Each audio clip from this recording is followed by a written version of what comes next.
अस्सलामुअलैकुम, a very good morning, welcome to new Pakistan. मैं हूं अनवार खान और मैं हूं आपके साथ नबीहा इजाज खान और प्रोग्राम में आपको खुशामदीद कहते हैं। उम्मीद करते हैं कि आपकी सुबह का आगाज हो चुका होगा।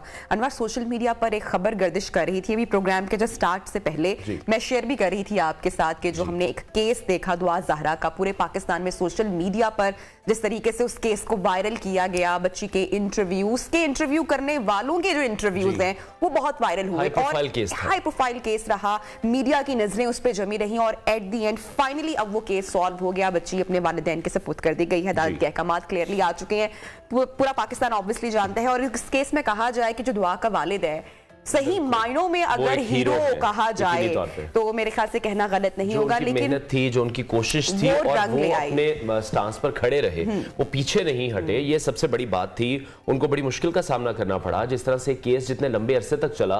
और हम ये देख रहे हैं कि अब वालिदैन को बहुत ज्यादा जरूरत है अपने बच्चों को मॉनिटर करने की, कि वो फोन अपना मोबाइल जो यूज कर रहे हैं वो उस पर क्या कर रहे हैं। बीइंग अ पेरेंट मेरे ख्याल से आपका भी और मेरा भी सबसे बड़ा कंसर्न है कि हमारे बच्चों के साथ कोई मिसहैप ना हो, कोई सानहा ना हो, उनको कोई हेल्थ इश्यूज ना हो, वो किसी ट्रैप में ना चले जाएं, मोबाइल फोन का गलत इस्तेमाल ना कर लें। और जिस तरह से आजकल एक क्लिप पर पूरी दुनिया बच्चों के लिए खुली है, I think it's a nightmare.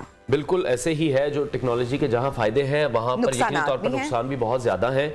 और हम जो ये सब चीजें डिस्कस कर रहे हैं उसकी रीजन भी ये कि एक नया इंसिडेंट, नया केस सामने आ रहा है, जहां ये बताया जा रहा है कि दो बच्चियां कराची से लाहौर पहुंची हैं। एक एजेंट ने उन्हें झांसा दिया है, वो एक कोरियन बैंड है, उसकी बहुत ज्यादा फैन है, तो कोरिया जाने के लिए उन्होंने कोशिशें की हैं। उनके घर वालों को तो यही लगा कि उनको अगवा कर लिया गया है, लेकिन बाद में जब ये तमाम चीजें, ये तमाम वाकया मंजर आम पर आया, तो ये देखने में आया कि प्रॉपर प्लान करके वो निकली है लाहौर के लिए, उस एजेंट के थ्रू कोरिया जाने का उनका प्रॉपर ख्वाब उनका ऑब्वियसली होगा, गुलकारी का, सिंगिंग का, म्यूजिक कंपोजिशन का, या जो भी वो ख्वाब लिए इस फील्ड के लिए अपने घर वालों से छुप छुपाकर वो लाहौर पहुंची। और अनवार, ये कोई पहला वाकया नहीं है कि बाहर जाने का झांसा देकर जो एजेंट्स हैं, एक या तो वो बड़ी अच्छी खासी रकम बटोर कर फरार हो जाते हैं, या फिर खवातीन को, बच्चियों को अगवा या स्मगल भी कर दिया जाता है। ऐसे आई थिंक बहुत सारे केसेस हैं जो कि माजी में पड़े हुए हैं और ऐसी बच्चियों का समटाइम कोई सुराग भी नहीं मिला।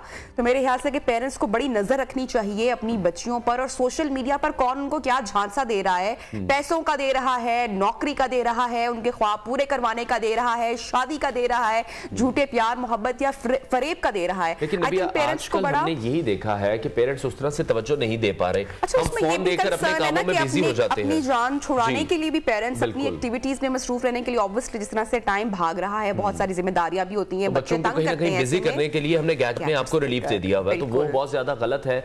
जब उसके साइड इफेक्ट्स देख रहे हैं, जिस तरह से ये केस हुआ है, प्रॉपर तरीके से उन्होंने अपनी गूगल आईडीज डिलीट की है। जो ये वाला केस खासकर जिसका हम तस्करा कर रहे हैं, जो कराची से दो बच्चियां कोरिया जाना के ख्वाब लेकर लाहौर पहुंची, ये छोटी बच्चियां नहीं थी, ये बड़े बच्चियों का हम आपके साथ शेयर करें। अच्छा, पेरेंट्स की दोस्ती होना भी संभाओ बहुत ज्यादा जरूरी है। कई दफा वालिदैन बहुत सख्ती कर देते हैं, बच्चे जो हैं वो डरते हैं अपने माँ बाप से कुछ भी शेयर करने के लिए। आई थिंक पेरेंट्स में से किसी एक को अपनी औलाद का दोस्त होना चाहिए, ताकि बच्चा अगर खुदा ना कोई गलती भी कर लेता है, अगर कुछ से गलती भी हो जाए, तो वो अपनी पेरेंट्स में से किसी एक को बता सके, जो ख्वाहिशात है उनको शेयर करें अपने वालिदैन के साथ। तो हो सकता है वो जो एक बॉन्ड है, फ्रेंडशिप वाला, इस तरह के जो वाकयात हैं उसकी प्रिवेंशन में काम आ सके। बहरहाल प्रोग्राम का सिलसिला आगे बढ़ाते हैं और टॉप स्टोरीज शामिल करते हैं। शाहीनों का पलटकर वार, बाबर 11 का न्यूजीलैंड को झटका, पहला वनडे जीत लिया। पंजाब असेंबली या रेसलिंग का अखाड़ा, परवेज इलाही वजीर आला नहीं रहे, राना सनाउल्लाह का दावा। पाकिस्तान की पुकार, आलमी बरादरी का भरपूर जवाब, 10 अरब डॉलर्स की इमदाद। मिलवाएंगे कराची के साहिबा नाज से जो गरीब बच्चों की मसीहा बन गई। और समंदर में शैतानी मछली, वायरल वीडियो भी होगी आज के शो का हिस्सा। तो नाज़रीन, प्रोग्राम को बढ़ाते हैं आगे और आगाज करेंगे एज यूजुअल जो हमारी पॉलिटिकल हैपनिंग इस वक्त चल रही है, मुल्क की जो सियासत है उसमें जो एक भौचाल की कैफियत है। खासकर अगर पंजाब की सियासत का जिक्र किया जाए तो वो रुकने का, थमने का नाम नहीं ले रही। ना अदम एतमाद और ना ही परवेज इलाही ने असेंबली का एतमाद लेने की कोशिश की। पंजाब असेंबली का इजलास अनवार हुआ तो हमने देखा कि मगर उसके अलावा कुछ भी खास कोई हैपनिंग उसमें नहीं हुई, जिसकी चर्चा, जिसका शोर इतने दिनों से मचाया जा रहा था। ऑपोजिशन को अपनी ताकत पर नाज था, हम सब ने देखा, मगर जब ताकत के इजहार का मौका आया तो अरकान भी पूरे नहीं हो सके। बिल्कुल, और इसमें हम देख रहे हैं कि मुस्लिम लीग नून पीपल्स पार्टी पार्लिमानी इजलास में अपनी ताकत का मुजाहरा करने में नाकाम नजर आई है। मुश्तरका पार्लिमानी पार्टी का जो ये इजलास हुआ, वहां 150 से कम अरकान की जानिब से शिरकत की गई। मुस्लिम लीग नून के जो अरकान थे वो 145 से जायद थे, जबकि पीपल्स पार्टी के सिर्फ 2 अरकान ही शिरकत करने के लिए पहुंचे हैं। और अपोजिशन के अरकान की जब कम तादाद देखी तो फिर परवेज इलाही भी शेर हो गए और उन्होंने फौरन अपोजिशन को यह ताना दिया। उनका ये इस हवाले से कहना था कि पंजाब में जो अपोजिशन है वो इक्तदार के ख्वाब तो देख रही है, लेकिन नंबर्स नहीं इनके पास पूरे हैं। बिल्कुल ऐसे बात है। और उधर जो पंजाब असेंबली है उसमें इजलास शुरू हुआ तो हुकूमती अरकान ने भी फिर गैलरी में बैठे राना सनाउल्लाह को देखा और साथ ही नारेबाजी शुरू कर दिया। आपको पता है कि राना सनाउल्लाह साहब जो है वो अपनी स्टेटमेंट्स की वजह से, अपने बयानात की वजह से खासे वो मशहूर है, खबरों में रहते हैं। और इजलास के एजेंडे में एतमाद का वोट ना शामिल होने पर शोर शराबा किया गया, स्पीकर डाइस का घेराव भी किया गया। पंजाब असेंबली में हो क्या रहा है, क्या होगा, इस हवाले से बात करने के लिए हमारे साथ इन कॉन्वर्सेशन है मुशीरे वजीर आला पंजाब ज़ैन अली भट्टी साहब। थैंक यू सो मच भट्टी साहब, आपने टाइम निकाला प्रोग्राम के लिए। सबसे पहले पाकिस्तान का सबसे बड़ा सूबा पंजाब, क्या चल रहा है यहाँ पर? सियासत जो है हम देख रहे हैं, सूबे को नहीं चलने दिया जा रहा, हुकूमत की कैफियत है, तो ये सारा मामला कब सॉर्ट आउट होता हुआ दिखाई दे रहा है? देखें जी, आप अगर इसको ज़रा थोड़ा ब्रॉडर पर्सपेक्टिव में देखें तो जो पीडीएम टोले का जो एक ख्वाब है वो पंजाब के अंदर जो है वो चाहे हुक्मरानी का या तख्ते पंजाब के लिए, लेकिन उन्हें ये अच्छी तरह मालूम है कि चौधरी परवेज़ इलाही साहब जिस सियासी शख्सियत का नाम है और अल्लाह ताला ने उन्हें जितनी सलाहियतों से नवाजा है, बड़ी मुदब्बिराना उनकी जो है वो सलाहियतें उस सिलसिले में। और पाकिस्तान तहरीक इंसाफ और पाकिस्तान मुस्लिम लीग काफ का जो इत्तेहाद है उसमें around we are stand at 190। हमारे पास मजमूई अरकान सूबाई असम्बली की जो तादाद है वो 190 के करीब। तो एक तो ये है कि अल्हम्दुलिल्लाह हमें जो है वो एतमाद का वोट लेने की फिल फॉर वक्त गवर्नर के गैर आईनी हुक्म पर अमल करने की जरूरत नहीं है। ठीक है, अल्हम्दुलिल्लाह हमारे पास जो है वो तादाद पूरी जी। सेकेंडली, ये जो ख्वाब देख रहे हैं इनके पास जो है वो तो मतलूबा तादाद ही नहीं है। तो ये जो है असल में इनको जो खौफ है वो चौधरी परवेज़ इलाही साहब का जो गवर्नेंस का तरीक़ाकार है। और पिछले 4 माह के दौरान जितने चौधरी साहब ने जो है वो इनिशिएटिव्स लिए हैं हर सेक्टर में, हेल्थ में, एजुकेशन में, और इतने नए अजला बनाए हैं जिसमें वजीराबाद है, तौंसा है और दीगर अजला है, तो मैं समझता हूँ कि आम आदमी की फलाह बहबूद के लिए काम करना। Sorry to cut you here, आपने कहा कि ख्वाब इस वक्त देख रहे हैं, एक तो हमारा किसी पार्टी से कोई ताल्लुक नहीं है, अक्सर लोग तनकीद कर देते हैं जब आते हैं। सारे सियासतदान अगर इस वक्त देखा जाए, मैं किसी एक की बात नहीं करी, चाहे मुस्लिम लीग काफ हो, नून हो, पीपल्स पार्टी हो, पाकिस्तान तहरीक इंसाफ हो, सभी कुर्सी के लिए ख्वाब देख रहे हैं। दूसरी जानिब एक ख्वाब पाकिस्तानी और एक आम शख्स भी देख रहा है कि महंगाई कब होगी, बिजली के बिल कब होंगे, रोटी कब सस्ती होगी, गैस कब आएगी। लेकिन अब तो मुझे लगता है कि ये ख्वाब देखना भी महंगा पड़ रहा है। तो कब तक ये कुर्सी की सियासत होती रहेगी? सियासतदान सिर्फ अपने लिए ख्वाब देखते रहेंगे, अवाम के लिए कौन सोचेगा? जिस तरह से आपने जिक्र किया फलाह बहबूद का, ऐसा लग नहीं रहा बज़ाहिर कि कोई अवाम के लिए सोच रहा है। अब मैं आपको बताता हूँ जी, आपने पिछले 7 से 8 माह में ये जो पीडीएम टोला है या जो इम्पोर्टेड हुकूमत है जी, उसका लेवल ऑफ गवर्नेंस चेक किया कि उन्होंने क्या अचीव किया पिछले 7 से 10 माह के अंदर। आप बिजली के बिलों में देख लें और उसके बाद जो गैस की लोड शेडिंग है, और उनका कोई मैकेनिज्म है कि जिससे जो है वो आम आदमी को रिलीफ पहुंचे। उनके कोई स्टेप्स तो उनसे पूछे कि यार तुम लोगों ने आके क्या किया। और इसके अलावा अगर पंजाब की हद तक आप बात करें, पंजाब की हद तक जो हमारी पंजाब हुकूमत की जिम्मेदारियां, देखें कुछ जिम्मेदारियां वो वफाकी हुकूमत की और कुछ जो है वो प्रोविंशियल गवर्नमेंट्स की होती हैं। तो प्रोविंशियल गवर्नमेंट्स के हद तक जो है वो चौधरी साहब के जो इकदाम हैं वो अल्हम्दुलिल्लाह compare to all other CM of the other province जो है चौधरी साहब जो है अल्हम्दुलिल्लाह लीडिंग है जी। आप देख लें पीपल्स पार्टी की गवर्नमेंट है सिंध में, उसके बाद केपी के भी देख लें, हमारे ही एलाइज है उनकी है, और बलूचिस्तान में। लेकिन चौधरी परवेज़ इलाही साहब के जो इनिशिएटिव्स हैं और जो काम है और जो स्टेप्स हैं वो उनको as a leading role model पेश करते हैं। लेकिन आप क्या समझते हैं, जब सियासत में ही स्टेबिलिटी नहीं होगी तो किस तरह से मामलात भी बाकी ठीक हो सकेंगे? आपको नहीं लगता दिस इज अ टाइम के टेबल पर बैठना चाहिए, मुज़ाकरात करने चाहिए? खान साहब टेबल पर नहीं बैठना चाहते, शायद परवेज़ इलाही बैठकर बात करने के लिए तैयार भी हो जाएं। अब आप कह रहे हैं कि गवर्नर के ऑर्डर पर तो हम नो कॉन्फिडेंस मूवमेंट में नहीं जाएंगे, लेकिन अदालत की जानिब से भी तो आपको कहा गया है अगर आप ये मामला खत्म कर देते हैं, आप एतमाद का वोट ले लेते हैं, आपकी ही ताकत में इजाफा होगा। देखें जी, अदालत ने जो हमें हुक्म देना हम उसके पाबंद हैं जी, लेकिन ये हमेशा याद रखें कि जब इन हाउस सेशन चल रहा हो तो उस टाइम गवर्नर कोई नया हुक्म वो नहीं दे सकते। As the custodian of the house जो है वो स्पीकर होता है ना, वो ऑल इन ऑल होता है, वो सारे सेशन को इस एतमाद के वोट लेने के लिए जो है अलग से जो है वो गवर्नर स्पीकर को कॉल करता है, तो फिर जो होता है वो ठीक है।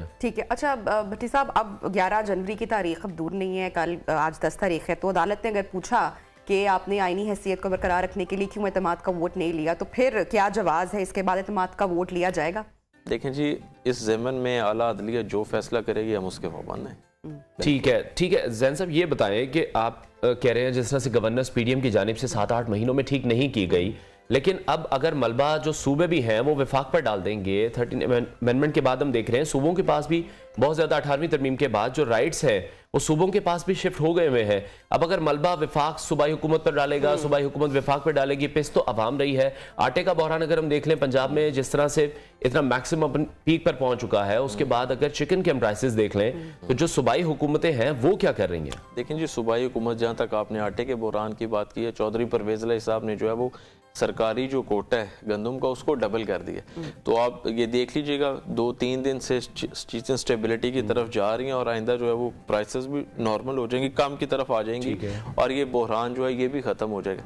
असल में ये जी वफाक है, ये बिल्कुल एक तो ताउन तो दूर की बात, उल्टा जो है ये हमें ही जो है वो अपनी तरफ से सप्रेस करने के ऊपर जो है वो लगा हुआ है। लेकिन ये इनकी भूल है कि ये जो है वो पंजाब के अंदर कुछ इस तरह कर लेंगे, जितनी तेजी से इनका जो ये एक्सपोज हुए बुरी तरह आवाम के आगे, ये जो अपने आप को बड़ा तजर्बाकार समझते थे, इतने सालों का तजर्बा, तो इनको अब पंजाब भी इनके हाथ से जाता दिखाई दे रहा है। लेकिन आप समझते हैं कि 8-9 माह की जो कारकर्दगी है वो इनफ है, क्योंकि सारा खुमियाजा जो है वो पाकिस्तान तहरीक इंसाफ के दौरे हुकूमत पर अभी फेंक रहे हैं कि 3.5 साल उन्होंने चूंकि डिलीवर नहीं किया, गलत फैसले किए, IMF प्लान को उन्होंने ब्रेक किया, वो सारा एक बर्डन अवाम पे पड़ा। इस वजह से ये सारा जो मुआशी बहरान की एक सूरत हाल है वो संभलने में वक्त दरकार होगा। आपको लगता है जब आने वाला टाइम अगले साल का, इस साल का जिक्र किया जा रहा था, जून तक मई तक कुछ रिलीफ देने में कामयाब हो सकेंगे और जून तक का टाइम भी मांगा गया है?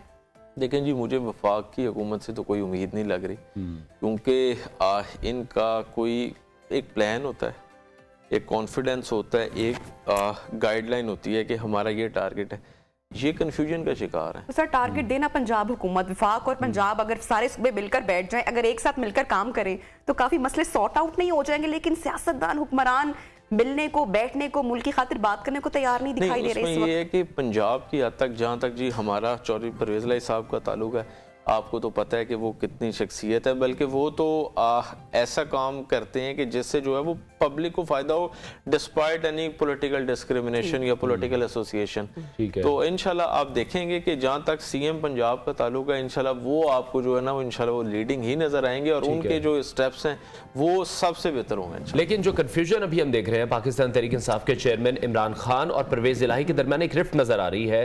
परवेज इलाही जिस तरह से आप भी कह रहे हैं कि हम नहीं लेंगे एतमाद का वोट, लेकिन इमरान खान ये कहते हैं कि एतमाद का वोट लें और उसके बाद असेंबलियां तहलील करें। उस मामले में परवेज इलाही की जो स्टेटमेंट्स हैं वो खान साहब से मैच नहीं करती, तो वहां पर भी कोई इख्तलाफ चल रहा है। कल जी रात को फिर ज़मान पार्क में वज़ीर आला पंजाब चौधरी परवेज इलाही साहब और चौधरी रासिख इलाही साहब जो है वो चोई साहब के साहबजादे, वो जो है उन्होंने इमरान खान साहब से मुलाकात की है ज़मान पार्क में, और उसमें ये है कि बिल्कुल हम इकट्ठे हैं और ये जो कॉन्स्पिरेसीज कर रहे हैं ये किसी सूरत कामयाब नहीं होंगे और हमने मिल के चलना है। खान साहब हमारे लीडर हैं, वो एक सच्चे, खरे और ईमानदार। तो हमने परवेज इलाही साहब की स्टेटमेंट में सुनी, उन्होंने कहा जबकि कायदे-ए-आज़म के बाद पाकिस्तान को जो सेकंड बड़ा लीडर मिला है वो इमरान खान की सूरत में मिला है। लेकिन दूसरी जानिब जब परवेज इलाही का हम इंटरव्यू भी देखते हैं तो उसमें वो इमरान खान साहब क्या, जो आप यकीनी तौर पर समझ चुके होंगे इस्टेब्लिशमेंट इदारों के मुतालिक, परवेज इलाही साहब बिल्कुल अपनी राय अलग या उससे इत्तेफाक खान साहब से करते हुए दिखाई नहीं दे रहे हैं। नहीं, बिल्कुल इकट्ठे। देखें, opinion is something else and decision is something else. ठीक, जब आप कहीं बैठे हैं आप अपनी ओपिनियन तो दे सकते हैं, लेकिन जो हतमी फैसला होता है वो इमरान खान साहब। ठीक है, तो इस ज़मन में हमारा असेंबली की तहलील का मामला हो या कोई भी सियासत का फाइनल डिसीजन है वो खान साहब पे मुनसर। ठीक है, लेकिन जैन ओवरऑल आप क्या समझते हैं जो इस वक्त मुल्क की मुआशी हालात हैं, मुल्क की सियासी हालात हैं, जिन बहरानों में हम घिरे हुए हैं, ज़रूरी मुल्क होने के बावजूद भी अगर यहाँ पर आटे का बहरान आता है। परसों एक बड़ा अफसोसनाक इंसिडेंट हुआ, एक शख्स सस्ते आटे की लाइन में लगा हुआ था, वो वहां पर शहीद हो गया जी। बिल्कुल कहीं भी, हम तो ओवरऑल पूरे मुल्क की बात कर रहे हैं कि सियासतदान अगर नहीं बैठेंगे, हम ब्लेम गेम ही रखेंगे सूबों के दरमियान, विफाक के दरमियान, तो मामलात आपको क्या लगता है किस तरह से फिर हल हो पाएंगे? जो आम आदमी है शायद उसको अब ये कंसर्न नहीं रह गया कि परवेज इलाही वजीर आला होंगे, इमरान खान वजीर आजम होंगे, पीडीएम आती है। लोगों को तो इस वक्त रिलीफ चाहिए, लोगों को तो सहूलियात चाहिए कि वो पैसे भी दे रहे हैं और जो चीजें हैं वो डे बाय डे महंगी होती जा रही हैं, सैलरीज नहीं बढ़ रही हैं। देखें जी, आम आदमी का कंसर्न है।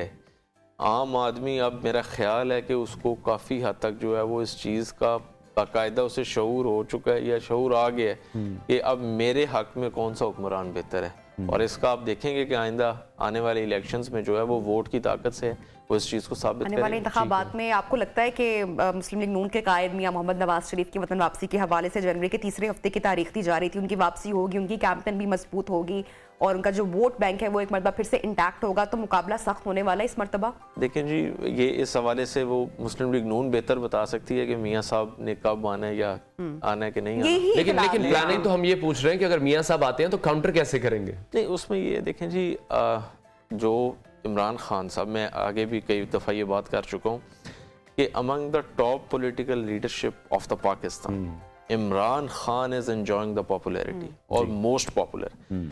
हालिया जो उन्होंने 7 सीटों से इंतखाबात में हिस्सा लिया और वहाँ पे अल्लाह ताला ने कामयाबी दी। इससे पहले 25 मई को जो हुए इलेक्शंस, उनमें भी 25 जुलाई को जो जी, तो मेरा ये मकसद है कहने का जी कि खान साहब का जो इस टाइम बयानिया, खान साहब का जो नैरेटिव है और plus the bad governance of the PDM, वो मिल के जो है वो इस चीज़ का बिल्कुल आम आदमी को जो है वो एक देगी गो एड के भाई आप जो है वो खान साहब को वोट। लेकिन आपको ऐसा लगता है कि एस्टेब्लिशमेंट की मदद के बगैर खान साहब दोबारा वजीर आजम बन सकते हैं? वो मामलात वहां तक पहुंचेंगे जितनी लड़ाई वो ले चुके हैं एस्टेब्लिशमेंट के साथ? नहीं, मेरा ख्याल है कि कोई नहीं।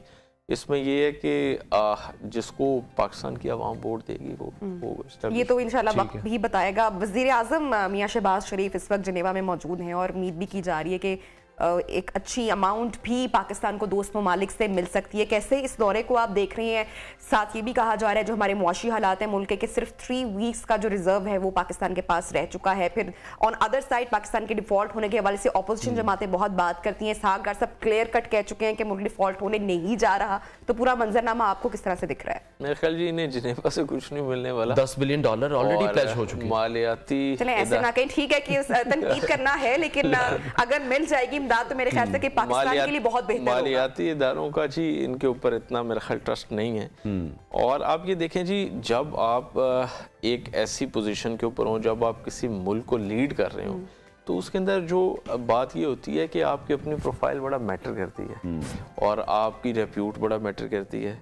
तो जब आपके ऊपर ही जो है वो चार्जेस हों और आपके ऊपर कोई एलिगेशंस हों, तो फिर वो उस तरह वो इंटरनेशनली आपके बारे में लोगों की वो ओपिनियन नहीं होती। तो ये इम्पोर्टेड हुकूमत का तो ये है एज कम्पेयर टू खान साहब। देखें उनकी, आप किसी से भी पूछ लें इंटरनेशनली या नेशनली, वो इनके मुकाबले में वो ही इज फार अबव और वो काफ़ी एक बेहतर और है, वो आप समझते हैं सारी बात। ठीक है, बहुत शुक्रिया। मुशीर वज़ीर आला पंजाब डॉक्टर ज़ैन अली भट्टी हमारे साथ थे। उनका यही कहना था कि जो अभी मुल्की मसाइल का सामना करना पड़ रहा है वो पीडीएम की गलत पॉलिसीज़ की वजह से है।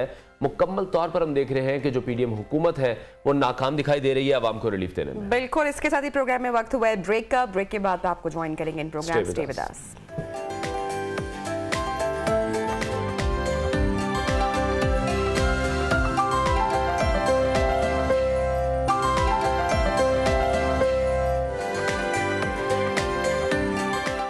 Welcome back. मुल्क में आम इंतखाबात अब कोई ज्यादा दूर का किस्सा मालूम नहीं होते और अगर इलेक्शन किसी वजह से मुलतवी नहीं होते तो फिर ये आम इंतखाबात का साल हो सकता है।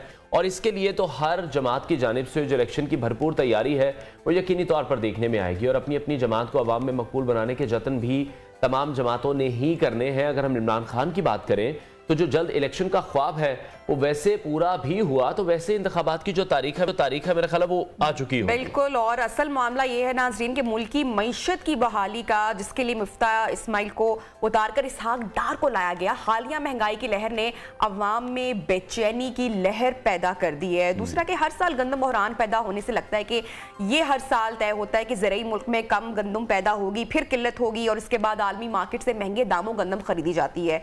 तो पंजाब में जो सियासी खाना जंग की कैफियत है वो खत्म होने का अनवार नाम इस वक्त नहीं ले रही है। बिल्कुल। और दूसरी तरफ हम देख रहे हैं कि जो नवाज शरीफ है और मरीम नवाज है, उनकी वापसी के इत्तलात के हवाले से हमेशा तारीख तो दी जाती है, लेकिन अभी हम देख रहे हैं कि एक मानी खेज जो खामोशी है उस पर उसको डिस्कस किया जा रहा है, क्योंकि एक मफरूजा ये भी है कि हालिया जो बलूचिस्तान से सियासतदानों की शमूलियत हुई है पाकिस्तान पीपल्स पार्टी में, तो ये कहा जा रहा है कि जो पाकिस्तान पीपल्स पार्टी है अगली बारी उनको भी मिल सकती है। अगर पंजाब की बात करते हैं, अलीम खान है, जहांगीर तरीन है, वो नई पार्टी की तरदीद तो करते दिखाई दे रहे हैं, लेकिन पंजाब में तहरीक इंसाफ में वो कहते हैं डेंट डालने के लिए जो ये दो बंदे हैं वो बहुत ज्यादा अहम है। बिल्कुल। खैर ये बातें तो होती रहेंगी, चर्चा भी है इनकी। मुझे अक्सर ये बात है कर रही है कि कभी इमरान खान पर हमले की जो गुत्थी है वो सुलझने का कुछ मतलब पता नहीं चल रहा। मुख्तलिफ स्टेटमेंट सामने आ रही है, मुख्तलिफ एविडेंस सामने आ रहे हैं कि हमले के पीछे कौन था। शायद कभी ये पता चल सके कि ये जो ऑडियोज है और वीडियोज है ये कौन रिकॉर्ड कर रहा है और ये लीक कौन कर रहा है।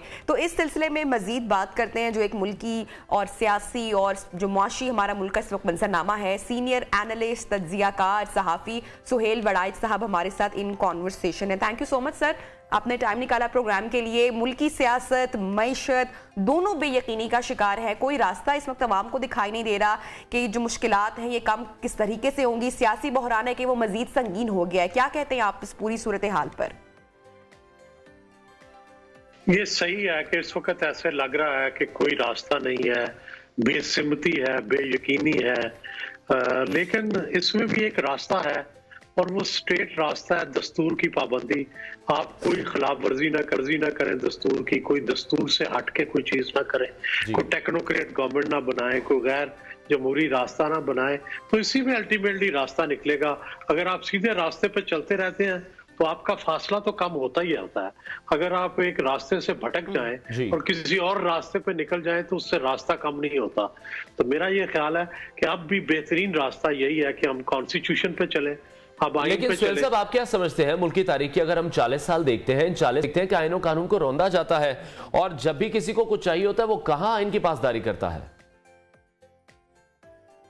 नहीं, जाहिर है पाकिस्तान में माजी की रवायात तो काफी कोई अच्छी नहीं है। माजी में आइन को रोंदा गया, मार्शल लॉ लगे, बड़ी दफा आइन की कई शिकें मुअत्तल की गई, ये सब कुछ हुआ है।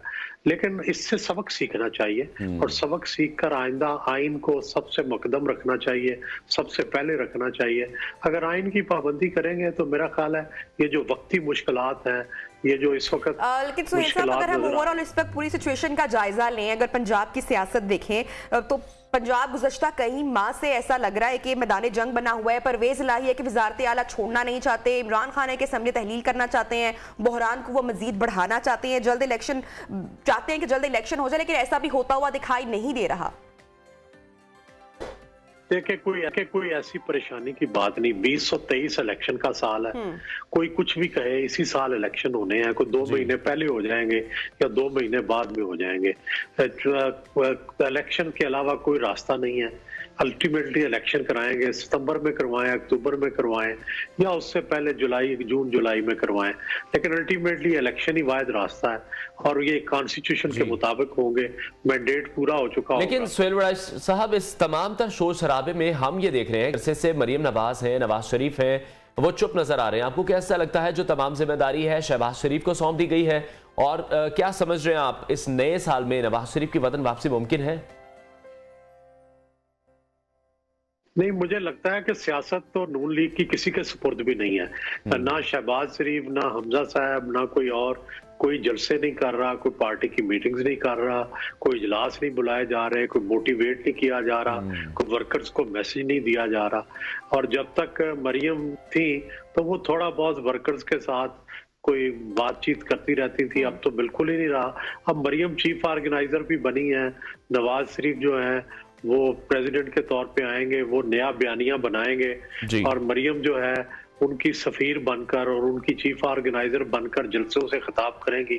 तभी जाकर मुमकिन है कि मुस्लिम लीग नून की कुछ बात बने और वो भी कोई बयानिया लेकर सामने आए और उनकी भी दोबारा से जो इलेक्टोरेट है और उनके जो वोट है वो भी खड़े हो जाएं।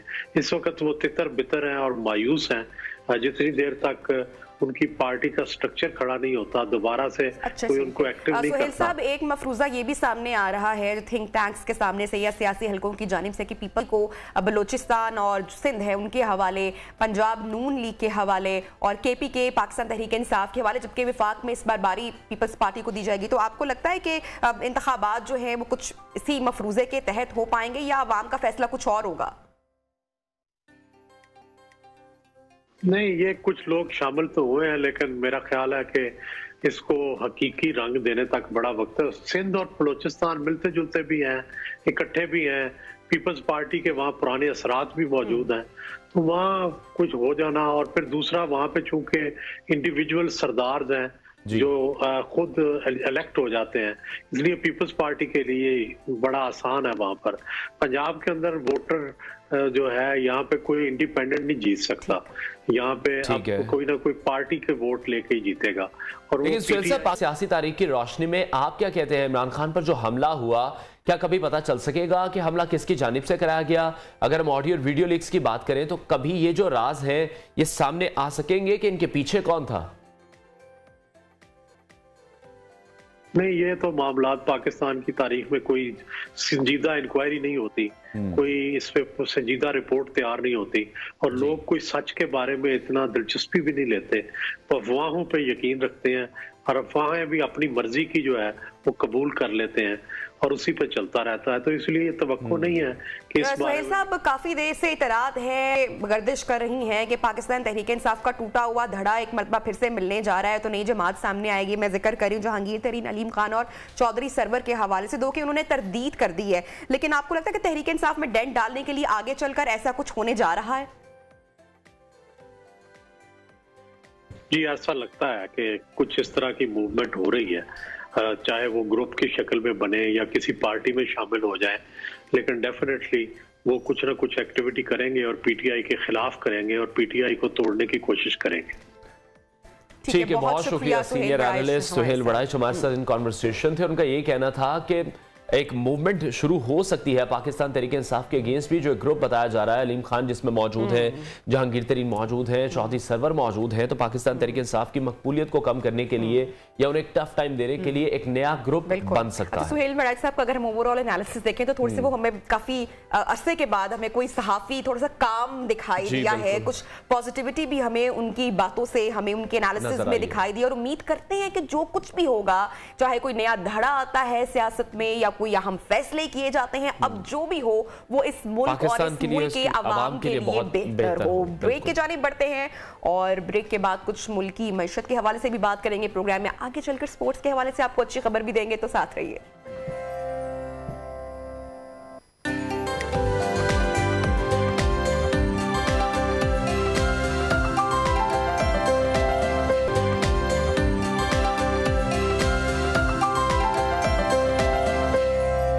बराह रास्त आपको लिए चलेंगे वफाकी वजीर रेलवे ख्वाजा साद रफीक तकरीब से खिताब कर रहे हैं।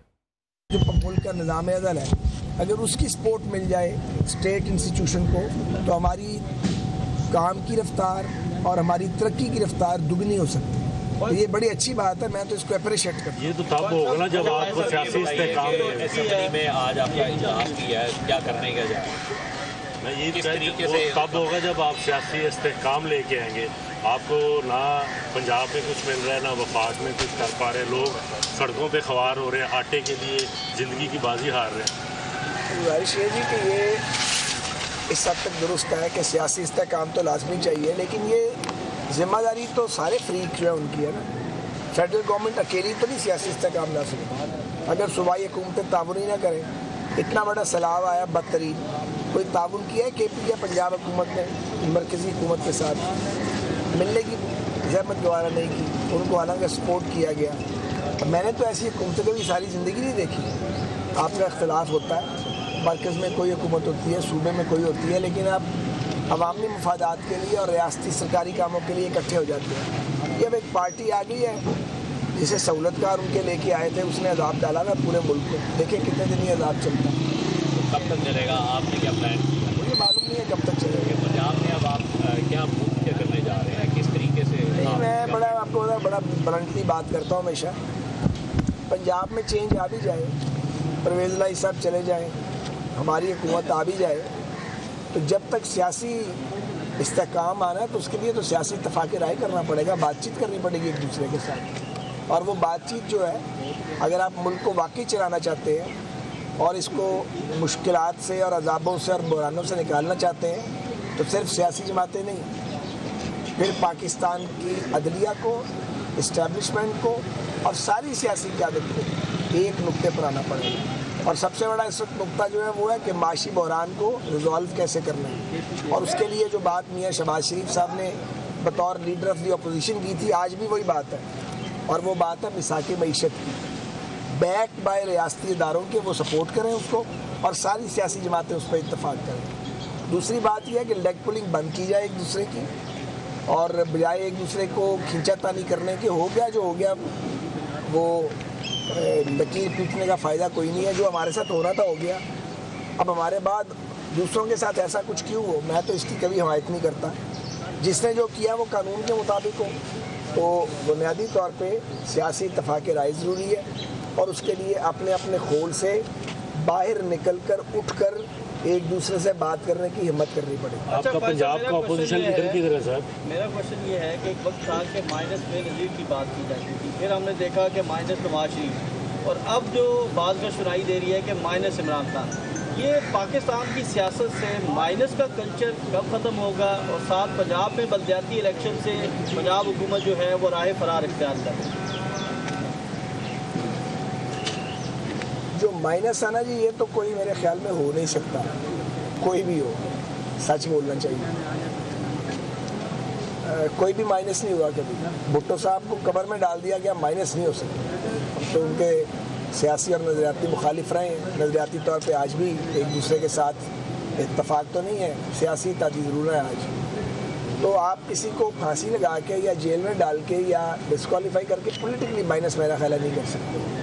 पॉलिटिकल सपोर्ट मौजूद रहती है। माइनस आदमी अपने करतूतों से ही होता है, किसी के किए से नहीं होता, तकलीफ ज़रूर आती है। क्या आपके पंजाब के अपोजिशन लीडर क्या है? हमने वफाकी वज़ीर रेलवे ख्वाजा साद रफ़ीकी मीडिया से गुफ्तगू आपने मुलाहिज़ा की। प्रोग्राम को आगे बढ़ाएंगे और आपको बताएं कि पाकिस्तान में हालिया सैलाब की जो तबाहकारियाँ हैं उसने इंसानी आबादियों को यकीनी तौर पर हिला कर रख दिया है, और इस सैलाब ने 1700 इंसानों समेत 9 लाख मवेशियों की जान भी ले ली है। 40 लाख एकड़ से ज़ायद जो रकबा है उस पर खड़ी फसलें सैलाब की नज़र भी हुई है। और पाकिस्तान की जानिब से आलमी बरादरी से सैलाब की बहाली में मदद की जब अपील की गई है, तो इस अपील पर आलमी बरादरी ने जिनेवा में मौसमियाती तब्दीलियों के मुकाबले की सलाहियत रखने वाला पाकिस्तान के उन्वान से एक कॉन्फ्रेंस का इनेकाद किया गया। बिल्कुल, और वज़ीर आज़म और अक़वाम मुत्तहिदा के सेक्रेटरी जनरल की ज़ेरे सदारत होने वाली कॉन्फ्रेंस में अब तक 10 अरब डॉलर्स की इमदाद अनवार इकट्ठी हो चुकी है, लेकिन ये कोई बहुत खुश आइन बात नहीं है। ये कितनी देर होगा और कब तक पाकिस्तान, जो हम एक जिक्र कर रहे हैं कि ये जो मुआशी बहरान है ये एड कब तक काम आएगी, ये तमाम तर बातें सोचना बाकी है। बहरहाल इससे इस्लामी तरक्याती बैंक के जो 4.2 अरब डॉलर हैं और आलमी बैंक के 2 अरब डॉलर हैं वो शामिल है।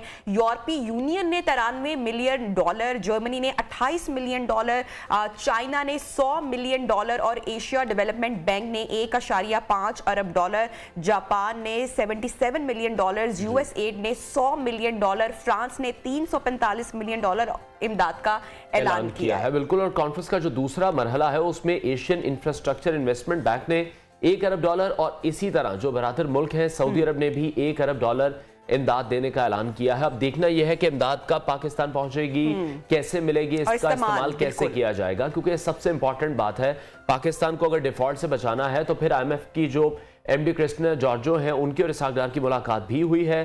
IMF की तरफ से सख्त शराइत पर भी हम देख रहे हैं कि बात की गई है, और ब्लूमबर्ग ने खुशखबरी तो दी है कि 6 माह के अंदर पाकिस्तान डिफॉल्ट से बच सकता है। और क्योंकि यही कहा जा रहा था तमाम सियासी हलकों की जानिब से भी, ताजर बरादरी की जानिब से भी, कि पाकिस्तान इकोनॉमिकली तो डिफॉल्ट कर चुका है। इस हवाले से हमारे इक्तिसादियात हैं आबिद सुलैरी साहब, उन्होंने हमें ज्वाइन किया। आबिद साहब, बहुत शुक्रिया आपके वक्त के लिए। पाकिस्तान के लिए हम देख रहे हैं कि बहुत बड़े पैमाने पर इमदाद का तो ऐलान हो गया है। आप क्या समझते हैं, ये खालिस इमदाद ही है, इसमें कोई कर्ज भी शामिल है, या किस तरह के टर्म्स एंड कंडीशंस होंगी? जी देखिए, 2 अलग-अलग चीज़ें जो हम डिस्कस कर रहे हैं, एक पाकिस्तान की इक्तिसादी सूरत हाल, डिफ़ॉल्ट के मामला, IMF, और दूसरा जो कि प्योरली सैलाब के नुकसानात के अजाले के लिए जो कॉन्फ्रेंस हुई और उसमें दोस्त ममालिक ने अपनी कंट्रीब्यूशन जो है वो अनाउंस की। इसमें मैं ये भी बताता चलूँ कि जो कॉन्फ्रेंस थी इसका टाइटल डोनर्स कॉन्फ्रेंस नहीं था, इसका टाइटल क्लाइमेट रेजिलिएंट पाकिस्तान है। और उसकी बुनियादी वजह यह है कि पाकिस्तान वहाँ पे कोई अमदाद या भीख नहीं मांग रहा, बल्कि ये जो क्लाइमेट चेंज है, अब ये साइंस ने साबित किया कि ये जो तरक्की याफ्ता ममालिक है उनमें बहुत ज़्यादा फॉसल फ्यूल इस्तेमाल हुआ, कोयला, बिजली, गैस, और उसके नतीजे में जो ग्लोबल वार्मिंग हुई, उसके नतीजे में पाकिस्तान जैसे ममालिक जो हैं उनको ये मौसमियाती तगय्युर का सामना करना पड़ता है। तो ये क्लाइमेट जस्टिस के तहत ये पैसे जो हैं ये अनाउंस किए गए हैं। ये कोई हमें चंदा या हमें भीख जो है वो नहीं दी गई। अब ये जो पैसे होंगे ये प्योरली सैलाब ज़दगान की आबादकारी पे लग रहे होंगे, और इसके 3 फेजेस हैं। कुछ है प्रोजेक्ट जो कि 1 साल के अंदर मुकम्मल हो जाएंगे, कुछ 3 साल के अंदर मुकम्मल होंगे, और कुछ 5 साल के अंदर मुकम्मल होंगे। तो एक तो ये पैसे पाकिस्तान के जो बजटरी बैलेंस है उसमें इस्तेमाल नहीं होंगे, ये किसी कर्जे की अदायगी के लिए इस्तेमाल नहीं होंगे। तो ये प्योरली स्कीम्स बन रही होंगी जो कि सैलाब के लिए। साहब, ये तो एक काफी शाइन बात है कि जो बड़े पैमाने पर सैलाब ने पाकिस्तान को मुतासिर किया, सैलाब की रिहैबिलिटेशन के लिए, उनको दोबारा आबाद और तामीर करने के लिए ये जो इमदाद है ये काफी होगी। और 3 इयर्स 5 इयर्स का जो प्लान आप शेयर करें तो ये एक अच्छी खबर है। लेकिन ऑन अदर साइड जो हम बात करें कि पाकिस्तान के जो रिजर्व्स हैं वो सिर्फ 3 वीक्स के बाकी रह चुके हैं, डिफॉल्ट होने की जो इतलात सामने आ रही हैं। फिर बार बार इसहाक डार साहब ने इशारा किया था कि सऊदी अरब से भी एक बड़ी इमदाद हासिल की जा सकती है, एड दी जाएगी, दोस्त ममालिक की जानिब से पाकिस्तान का हाथ थामा जाएगा। अभी तक ऐसा कुछ दिखाई नहीं दे रहा। दूसरी जानिब इसहाक डार साहब ये भी कह रहे हैं कि पाकिस्तान डिफॉल्ट हरगिज नहीं होने जा रहा। कैसे इस बात पर यकीन कर लिया जाए? अगर 3 वीक्स के रिजर्व बाकी रह चुके हैं तो किस तरीके से पाकिस्तान चलेगा? देखिए, पाकिस्तान इसलिए डिफॉल्ट नहीं होने जा रहा कि पाकिस्तान के कर्जों का स्ट्रक्चर ऐसा है, जो हमारे 1/3 कर्जे हैं वो चाइना को हमने देने हैं, उसके बाद 20% कर्जे हैं जो कि सऊदी अरब को हमने देना है, और उसके बाद फिर ये IMF और वर्ल्ड बैंक वगैरह शुरू हो जाते हैं। तो आज उम्मीद है कि सऊदी अरब से आप सुनेंगे तकरीबन $2 बिलियन के मजीद जो सऊदी डेवलपमेंट फंड है उसके पाकिस्तान को डिपॉजिट्स मिल रहे होंगे। चाइना से अगर रोल ओवर हो जाता है, सऊदी डिपॉजिट मिल जाते हैं, और अमेरिका से अच्छे ताल्लुकात पाकिस्तान रखता है, जिसकी वजह से कि IMF जो है वो अपनी शराइत थोड़ी सी नरम कर दे, तो डिफॉल्ट होने का कोई चांस नहीं बचता है। यानी वो जो ब्लूमबर्ग ने लिखा है कि 6 महीने के बाद वो खतरा बहरहाल रहेगा, क्योंकि खतरा इसलिए रहेगा कि पाकिस्तान अपनी इक्तिसादी कुव्वत की वजह से डिफॉल्ट से नहीं बच रहा, ये फॉरेन पॉलिसी की वजह से डिफॉल्ट से बच रहा है।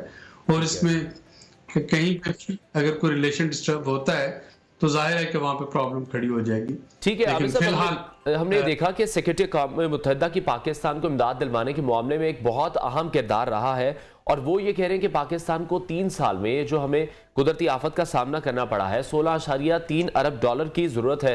इसमें से $10 अरब का ऐलान तो हो चुका है, बाकी भी लगता है जो आपको जो बाकी रकम है वो भी मिल जाएगी।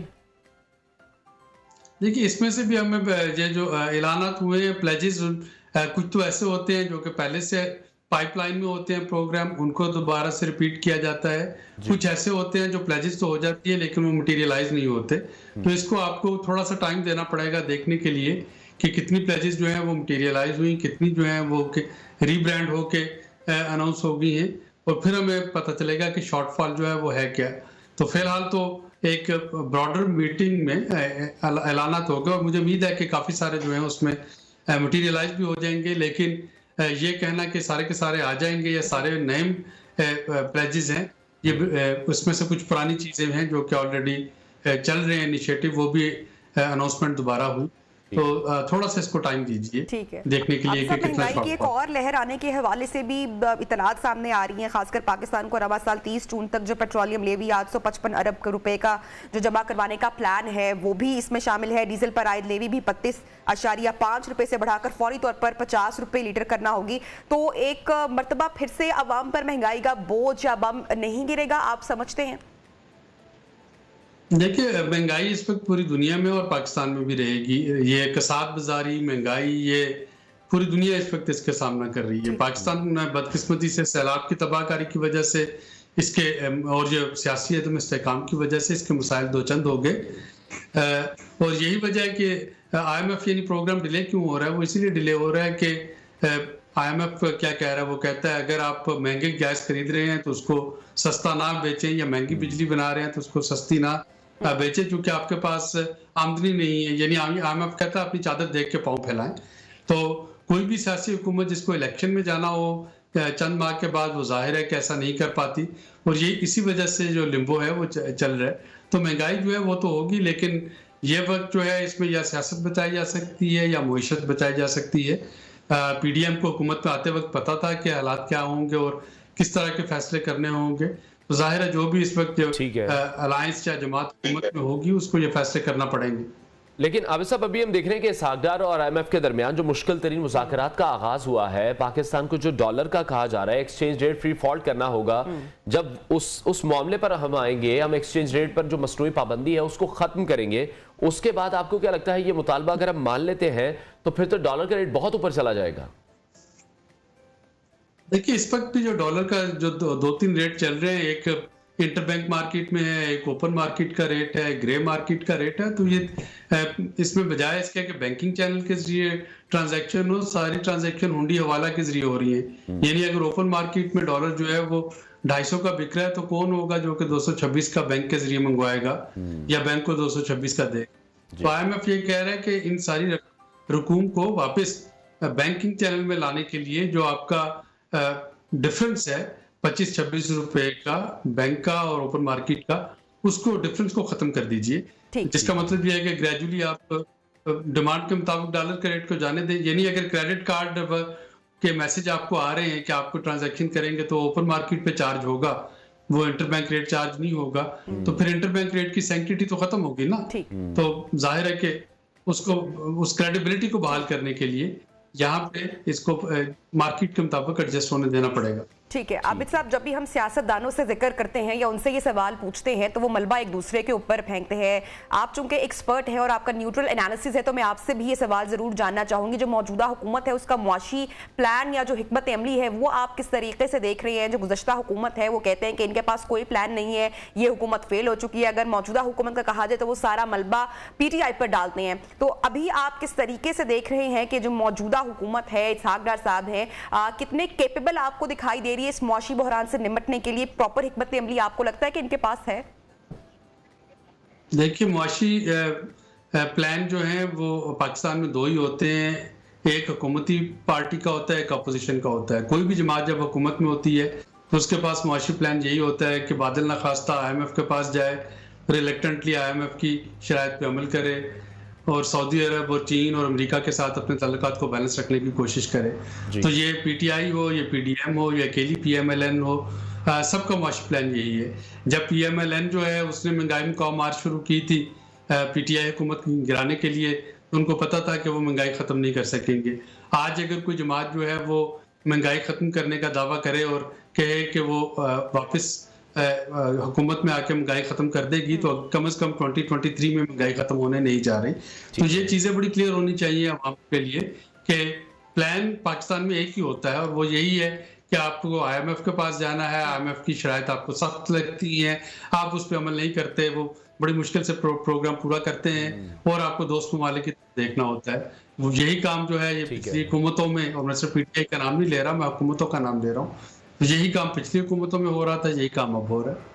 ठीक है अब साहब, पाकिस्तान हम जो देख रहे हैं IMF से अभी जो रिलीफ मांगा जा रहा है, अगर वो मिल जाता है तो फिर ऐसी खबरें हैं कि सैलाब की वजह से जो मुश्किलात का सामना करना पड़ा है, IMF उस डील में भी अपनी जो एक नरमी है वो पैदा कर सकता है, एक लचक पाकिस्तान के लिए पैदा कर सकता है। साथ ही अगर हम ब्लूमबर्ग की रिपोर्ट देखते हैं तो मुआशी आशारियत दुरुस्त होने का कहा जा रहा है, ये भी कहा जा रहा है कि 6 माह तक तो ये देखा जा रहा है कि पाकिस्तान डिफॉल्ट नहीं करेगा।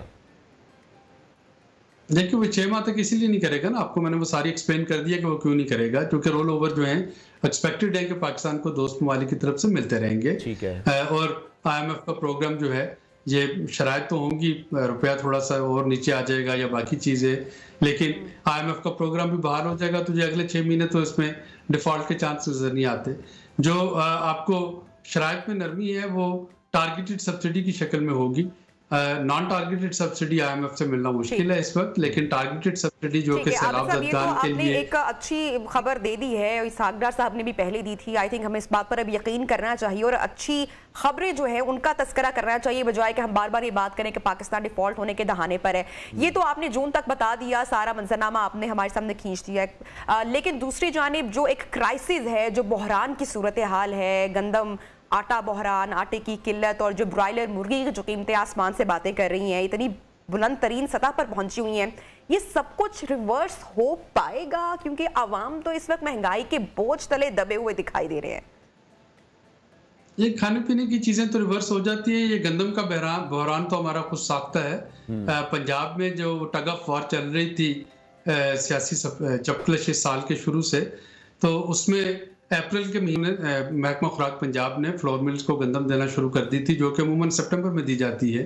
तो प्राइवेट सेक्टर की गंदम पहले इस्तेमाल की जाती है और उसके बाद फिर सरकारी गंदम का इजरा होता है। लेकिन इस दफ़ा उस टग ऑफ वॉर में महकमा खुराक ने वह अप्रैल से ये गंदम रिलीज करना शुरू कर दिया। अब ये सरकारी गंदम कम पड़ रही है, प्राइवेट सेक्टर के पास है, जो कि महंगे दामों में बेच रहा है। बहुत शुक्रिया हमारे इक़्तिसादियात आबिद सुलहरी हमारे साथ इन कॉन्वर्सेशन थे, और उनका यही कहना था कि जो ब्लूमबर्ग की जानिब से रिपोर्ट सामने आई है उसके पीछे जो अनासिर मौजूद हैं कि जो पाकिस्तान के दोस्त ममालिक हैं, बरादर ममालिक हैं, वो पाकिस्तान की मदद के लिए पाकिस्तान डिफॉल्ट होने नहीं जा रहा है, यही कहना था इसहाक डार साहब का। और जो हमारे एक्सपर्ट थे वो भी इसी बात पर मुतफिक दिखाई दिए। प्रोग्राम में लेते हैं ब्रेक, हेडलाइंस के बाद ज्वाइन करते हैं।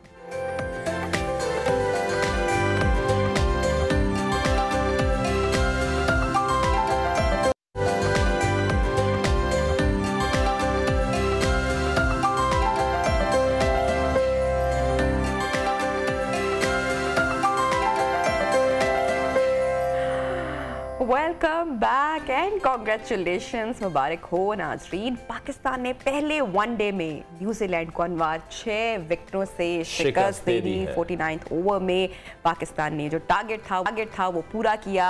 पाकिस्तान ने टॉस जीतकर फील्डिंग का फैसला किया। न्यूजीलैंड की जानिब से इनिंग्स का आगाज डेविड कॉनवे ने और फिन एलन ने किया था। पहले ही ओवर में कॉनवे ने सीम का शिकार बने और कीवीज की जानिब से माइकल ब्रेसवेल, एथम फिलिप्स और कप्तान केन विलियमसन ने जिम्मेदाराना इनिंग्स के लिए, लेकिन जो पाकिस्तानी बॉलर्स थे उनका जादू जो था वो सब पर हावी रहा। बिल्कुल, न्यूजीलैंड ने मुकर्रर जो 50 ओवर्स थे उनमें 9 विकेट्स के नुकसान पर 255 रन बनाए। कीवीज की जानिब से माइकल ब्रेस, विलियम 43, लेथियम 42 और फिलिप्स 37 रन बनाकर नुमाया रहे। ग्रीन शर्ट्स की अगर बात करें तो नसीम शाह की जानिब से शानदार बॉलिंग की गई। 57 रन देकर उन्होंने 5 खिलाड़ियों को पवेलियन की राह दिखाई। उसामा मीर ने 2, मोहम्मद वसीम और मोहम्मद नवाज ने 1-1 विकेट हासिल की। पाकिस्तान की जानिब से उसामा मीर ने डेब्यू किया, जबकि बाबर, रिजवान, फखर और हारिस ने जिम्मेदाराना बैटिंग का मुजाहरा किया। और पाकिस्तान जो टीम है वो बासानी अपना पहला वनडे मैच जीतने में भी हमें कामयाब दिखाई दी है। नबिया, बहुत अरसे बाद हुआ है कि एक अच्छी खबर मिली है, एक अच्छी जीत है। पाकिस्तान ने अच्छी क्रिकेट खेली है।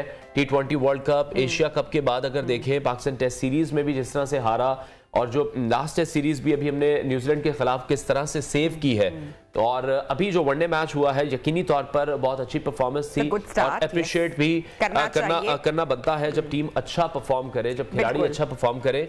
तनकीद तो हम करते रहे हैं, लेकिन जो तनकीद बड़ा इस्लाह है वो बहुत ज्यादा जरूरी है। अपनी टीम को सपोर्ट भी करना चाहिए। बिल्कुल, और फखर की कल ट्वीट भी सामने आई। फखर ने बोला कि जब कंट्रीब्यूशन होता है जीत में आपका तो फिर बहुत ही अच्छा महसूस होता है। अच्छा, दूसरी जानिब हम देख रहे हैं कि थोड़ी सी जो सियासत है वो भी हमें भी क्रिकेट में दिखाई दे रही है। अनवार, तमाम लोग जानते हैं कि शान मसूद के भी नायब कप्तान बनने के बाद जो बाबर रिजवान की भी जो रिजर्वेशंस हैं वो थोड़ी सी खुलकर सामने आई है। और पहले शान को ये मैच खिलाया जाना था वनडे, लेकिन हमने देखा कि कुछ चेंजेस, कुछ तब्दीलियां भी की गई हैं। तो एक्चुअली मैनेजमेंट चेंज होने के बाद भी क्या सारे मामलात हो रहे हैं इन पाकिस्तान क्रिकेट, ये देखना है। मेहमान इस वक्त हमारे साथ सैयद मोहम्मद अवैस, स्पोर्ट्स एनालिस्ट हैं, उन्होंने हमें ज्वाइन किया। अवैस, बहुत शुक्रिया आपके वक्त के लिए।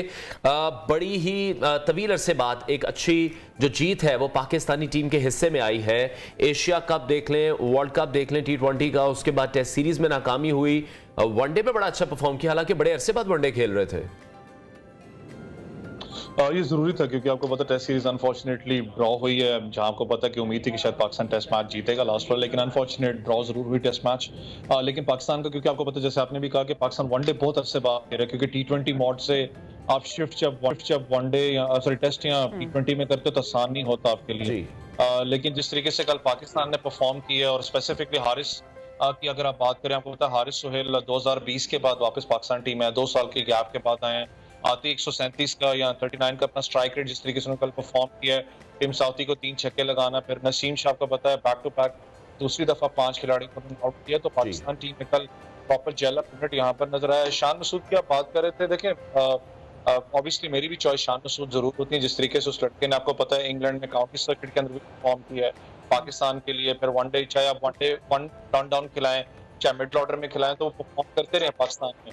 लेकिन आपको एक चीज थोड़ी बहुत जो नई मैनेजमेंट नजर आ रही है, वो कोशिश करने का हम लोग जो 3 फॉर्मेट के 3 डिफरेंट टीम्स लेके हैं, जो अभी तक मुझे नजर आया, चाहे वो सामा का इंक्लूजन आपको याद हो, उस पर बहुत ज्यादा बात होती है स्ट्रक्चर में कि आप लड़के को लेके आए जिस तरीके से परफॉर्म करे। कल आप भी आया जो कल दो खिलाड़ी जो विकेट ली हैं स्पेसिफिक केन विलियम्स वाली, तो केन सन बिल्कुल हक्का पक्का रह गए थे जिस तरीके से उन्होंने कल उनको आउट किया, क्योंकि थोड़ा हाइट है उनकी, तो डिलीवरी थोड़ी हाइट से करते हैं तो उनको ब्रेक भी अच्छा मिलता है।